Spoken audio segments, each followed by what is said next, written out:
Now we are starting the third chilek, the third part, talking about nevuah, which is prophecy. And the short definition that I accepted last time was a message from God. We did not discuss what the content of that message was. Some people wanted to say that the message is talking about the future, and I wanted to leave it vague, because not all prophecy is about the future, but it's a communication from God. Do we get prophecy today? No. So in order to understand how prophecy works, we have to understand the section or the part of the human being that can receive prophecy. We are made up, according to the Ramchal, of two parts, right? The guf and what we call the nefesh, right? Although it appears that in this section, the Ramchal doesn't seem to be consistent, but he is. So sometimes he refers to something as a nefesh, and sometimes he calls it a neshama, but he's talking about two different things that are sometimes connected and sometimes are not. So he says, what? Confusing. A little bit, but you know what, if you stay along with it, you'll be fine. So we're made up of a guf and a neshama, correct? The spiritual aspect and the physical aspect. And he says, and you have to understand that there are some non-physical faculties. We have some abilities that are non-physical, just like animals. By non-physical, what are our physical faculties? Does anybody know? What? Okay, good. It's a very good question to discuss. Because according to the Rambam, and the Rambam is following here the Greek system, that anything in the body that in order for it to work, it needs a principle to actualize it. It needs something to get it to do what it's supposed to do. So we have one level is our ability to eat, that is to digest the food, break it down, nourishment. And we have the ability to grow, right? That is a type of movement. It's called, that's the motion that plants have. When you ever read the Rambam and he talks about plant motion, he's not talking about a tomato plant jumping up and running across and planting itself. It means that the plant starts like this and has a motion, it's growing. And there's one more aspect, that it falls under the vegetative faculties, which is the ability to reproduce. Because plants also reproduce. Okay? Right? We're all with us? Okay. The next group of faculties that are tied, they're called really more, this is we find in the animal kingdom. It's the five senses. Okay? What are the five senses? Do it from what you think is the best one to the weakest one. Hearing. Eyesight. You think hearing is the weakest? Oh, taste. Go from weak to best. Smell. Smell, taste. Smell is the weakest? No. Touch. Taste. Smell. Eyesight. Hearing. What? Can you hear farther or see farther? See. Seeing the peak, so it's Is seeing the peak or hearing the peak? What do you mean by strongest and weakest? The ones that I was thinking about this as far as like the ones that I would least want to live without. But do you mean like the ones from the furthest range that you can... Correct. Okay, well that changes things. Yes. So what would you say? I would want sight the most. It's not about what you want. What allows you greater amount of sensation? Sight gives you the ultimate thing. Sight or hearing? Sight. Sight? Sight. I still think it's hearing. Okay, good. See things from light years away. I'd rather be. Yeah, light years. You can't hear the dancing of the stars, the movement of the spheres. You can't hear that. Anything else? I'm the guy who's born deaf. Doesn't matter. Hearing is important to me. No, but you can't hear the music of the stars. You can see the stars. Well, you can also read lips. Yeah. Those are the five senses. On top of the five senses, we have other senses that animals have. One is called locomotion. What does locomotion mean? Movement. We can go where we want. And the next on top of it is called imagination. Animals have the ability to imagine. Really? Yes. How do I know? Because the Rambam says so. How does he know? See dogs like dreaming sometimes. Exactly. Do animals imagine in the same way that we imagine? I don't know. That's where I could say I don't know. Yeah, that's dreaming. You're talking about dreaming. But dreaming is a type of imagination. He's going to talk about that. Dreaming is when your imagination runs freely without any involvement of your intellect. Your intellect tells the imaginations to knock it off. This is nonsense. But if you let somebody just, follow your dreams, people say, oh, you have to, follow your dreams. No, you don't. God forbid, no. You have an intellect that tells you that is not real. You're not going to be able to do this.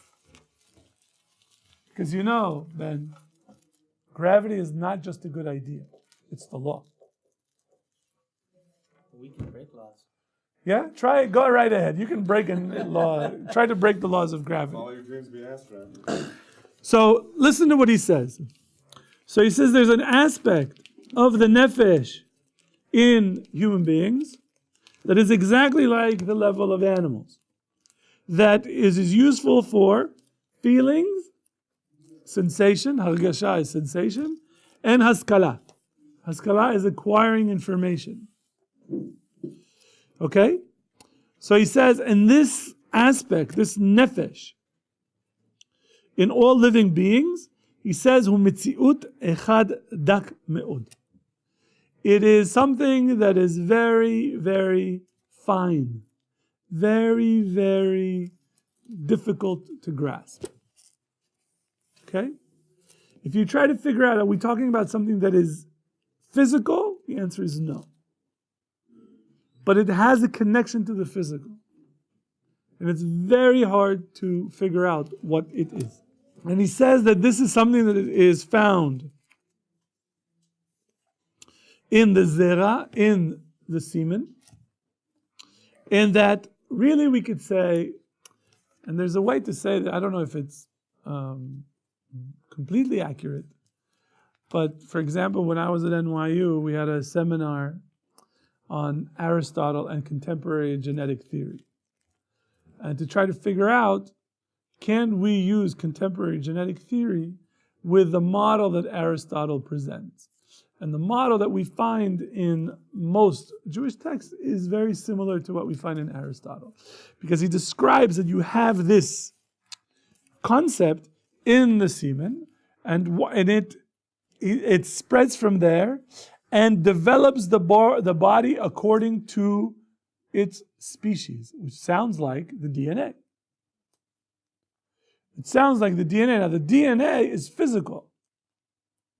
So this is where it would be the difference. But in terms of the function of the nefesh is what makes us who we are. Everything is sort of in the nefesh is sort of folded, kind of like the DNA strands, and then it's sort of folded out so that we become human beings, as opposed to turkeys. I'm talking nefesh is animals have it and we have it. We have a human nefesh because we have the DNA or the building blocks, let's call it, of a human being. But a turkey has the building blocks of a turkey. Right? And a goldfish has the nefesh of a goldfish.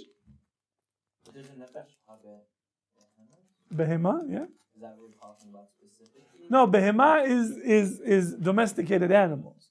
So a cow would have the nefesh of a cow, and a donkey would have the nefesh of a donkey. Right? That's what he seems to say. He's saying nefesh behema versus nefesh of peace. That's like a different model than this, though. I don't know. I don't know what that. I don't want to take another and see, is this similar to this or different to this? I want to stay in his model. Yes? So according to this understanding, is DNA like a physical representation of the Nefesh? Like it's Yeah, that's what I would say on a superficial level. Yeah. Right, the Nefesh is the building blocks of making us who we are as human beings. So he says that as the person grows, it grows with it, and feelings and the type of information gathering that is special to that species, that is dependent upon this Nefesh. Right? So an animal would have X amount of information gathering capabilities, right? Like a tiger certainly gathers information through his senses, but also has to analyze the information and make a decision, right? Do I jump on top of the elephant or do I not? Right? Do I find something that I could manage? Right? Every once in a while they make the wrong calculation. No, jump on top of the elephant. What else? What else? It'll be fine. Then he says that you have to understand that there's a difference between animals, cognition, or information gathering capabilities, and human beings. Right? The human beings is different. And do you know the term substantial? What does substantial mean to you? Great amount. Great. That's not what I mean. I mean it in the technical sense. Oh, it's got substance. What is substance? Important in some attributes. the very makeup of Some system. meaningful category. Substance this is like the beginning. Now we're entering This table has my favorite area in philosophy. It's called metaphysics. In the study of ontology is the study of being, right? Have you ever asked yourself to be or not to be? No. No, you should, because that is the question. Substance is the basic unit of existence in the universe. Okay? Matter is a substance. Form is a substance. Okay? When I say substantial, I mean that in essence they are different in quantity and quality, that they share almost, any appearance of sharing is a bit problematic. That's what I mean by substantial. So human cognition is substantially different from animal cognition. Animals, okay, this is, even though dolphins are cute and cuddly, and yes, we shouldn't eat them, fine, and very smart. Well, that's the whole point. They're not as smart as we are, because we got them jumping through hoops, and they don't have us jumping through hoops, right? They're not that smart. Because our ability of cognition is radically, substantially different than any other being in this universe. That's what the Ramchal is telling us. We have an ability to gather information unlike any other being. That we are substantially different from the animals. Animals have imaginations. Animals have senses. Right? You can tell me that a spider sees in 360 degrees, that this animal sees colors, thermonuclear, you name whatever it is. Trust me, they do not know that the sum of the interior angles of a right triangle equals 180. None of them know. I've tried. I used to go to the zoo and I would ask them, do you know the Pythagorean theorem? Come on, I could do that too. Figure out the Pythagorean theorem. Or like the problem I had to work last night with my daughter, right?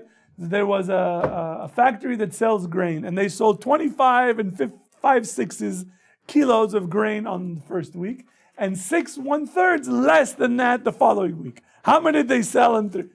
You show me an animal that can figure that one out. Show me a father can figure that out. What? Show me the average father can figure that out. Come on. Did you figure it out? Yeah, we can figure that out. Of course. It's like, what? This is easy. Sending my daughter It's fraction. Come on. I did calculus. See, so it would be so funny if my calculus instructors saw this. It's like, you did calculus, you. Yes, I got a B in the end. You know. I hate math. I love math. I love math because you know what? It is about logic. If you understand the principles, you can't make a mistake. It's like this, it's like this, it's like this. I understand it, but I can't remember the formulas to do anything. What do you mean? Trust me, if we gave you electrical shock, you'd remember it. Yeah, with electrical shock, you'd be amazed what you'd remember. We should try that. Okay, we'll tell the yeshiva. Okay. This guy will memorize the daf and the Gemara. If he doesn't, we have tools. We have abilities that are radically different, substantially different from all other human beings. And he gives us some examples of what we have. We have the imagination. We have memory. Animals have that too, but ours is different. We have intellect. What does the intellect do? Tells us what to do that's right. No. Yeah, that's true. Certainly. Tells us what to do that's logical. So, really, the difference is that our intellect allows us to abstract and conceptualize universal truths. We could think of what is a chair.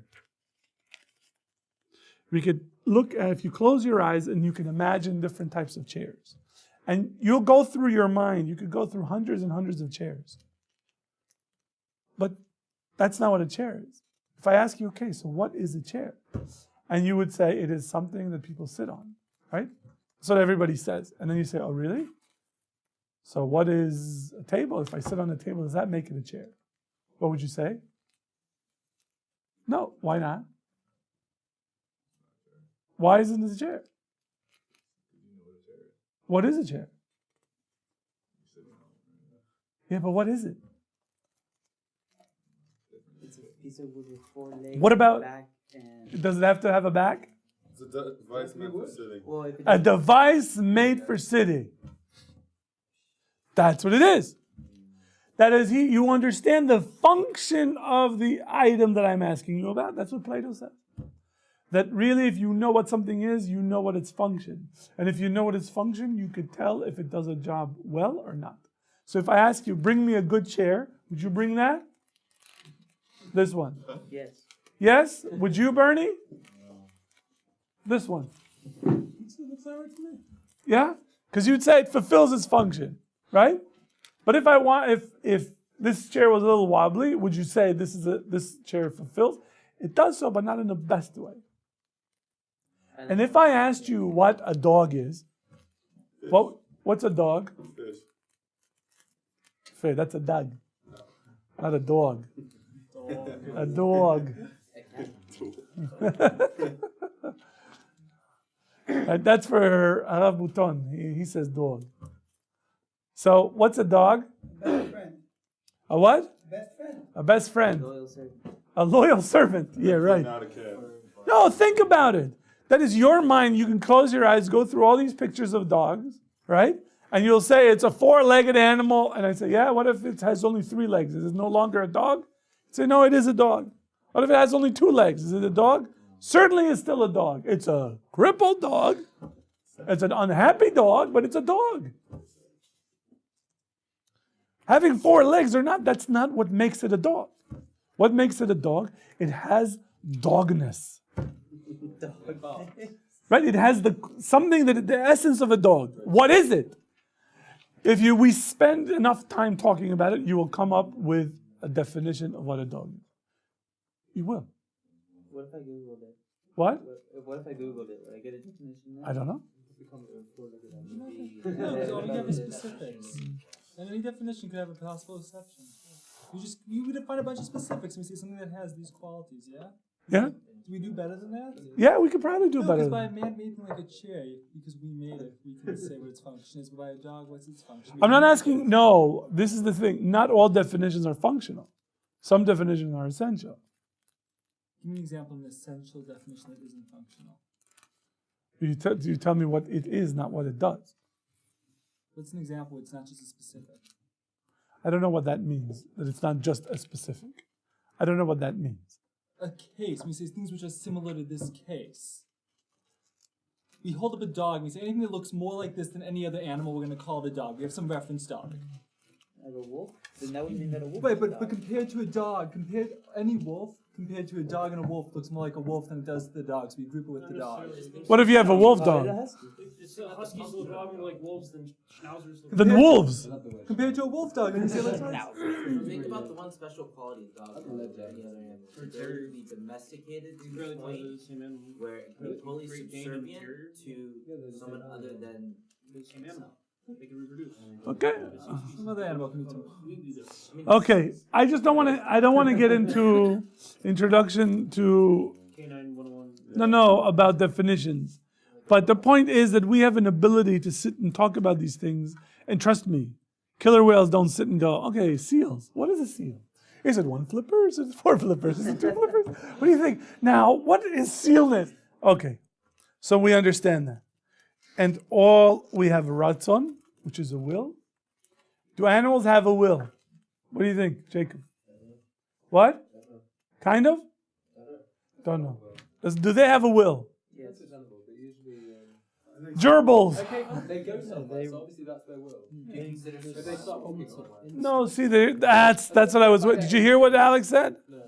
Animals traditionally are thought of reacting based on instincts. It's not will. We're talking about really it's a human quality that we sometimes will things against our instincts. And most human beings do things without instincts. Still discovering certain characteristics of some animals that. Yeah, like what? Like, whatever we're finding, dolphins, we found a lot of what they can think, we're finding out about, Like what? What did we find out that changed the we found out model? that orca whales actually, can, reach a state of depression, so if they can actually feel that, state of emotion, then they probably have some sort of will, just that might not be a will on the same, complicated level. It might be, How do we know that they were depressed? I don't know, we did studies. How do you? Studies I don't know how to. Dolphins have names. They have a unique calling for each. Fine. So do dogs in a pack. They have a pecking order and they have personalities. Any pack animals. No, but any pack animals. Emotion is different from has the intellect. ability for memory. Yeah. Correct. But they don't have the ability like your men. Well, how do you define? I know you didn't want to get into a conversation definition, but what do you mean by will exactly? Oh. Like a wish. Free will. What they want. Free will. Free will? They have free will? I don't know. It's kind of hard to figure out whether we have free will, let alone them. Why? We have. That is a stated, A given, yes. a given, and if not, all of Judaism crumbles. Right, so If human beings do not have free will, does Judaism? throw your yarmulke and go home. I disagree, but What? I disagree with that. Well, then how would the whole Judaism is based that God commands you to do something, He rewards you if you do it, or punishes you if you don't. Let's side table this point. Fine. Maybe during Shabbos we'll Would love to. discuss it. Fine. But We'll get into a deep discussion of definition 101. does Judaism crumble if animals have free will, or let's say a certain degree of free will? Animals don't. If they did, If they did, would Judaism crumble as well? no. No. Okay, so then it's worth having a conversation with. No. So? So I don't know. It's kind of hard to say whether or not they have free will. I mean, they don't. Like apes and monkeys have pretty complicated societies where they're doing things. They hug each other. I don't know. It's hard to tell whether it's just. But their there will is and they their will. they are more instinctual in a sense of fight or flight, right? We have this, We there also is- have these instincts too. but it's true, but it's a little different with us. I'm having a hard time giving you a good example of what that would be like. But let's pick it up tomorrow because now it's time for mincha. But let's talk about this on the ratzon, how it's different in animals than. See, animals really are either moving towards food or away from danger. That is, they are seeking to gratification of their being. But they want to satisfy. Either they're hungry or they need to sleep, or they're not sitting there going, I don't really, me as a huntress, I don't see it. Yeah, that's true. They don't do that. They don't have the instinct. But you standing before the mirror and you're like, me, I don't see it. I need to be, this. Ballet dancer? Sorry. No, they don't do that. And if you tell me that an orca gets depressed, he doesn't say, I've ate too many penguins. I'm such a bad orca. I'm such a bad orca. No, that doesn't happen. How many penguins do polar bears eat a year? Does anybody know? I thought they only ate. Zero. There are no polar bears where they're penguins. Penguins are South Pole. I knew they weren't that bad. You weren't that bad. All right, mincha.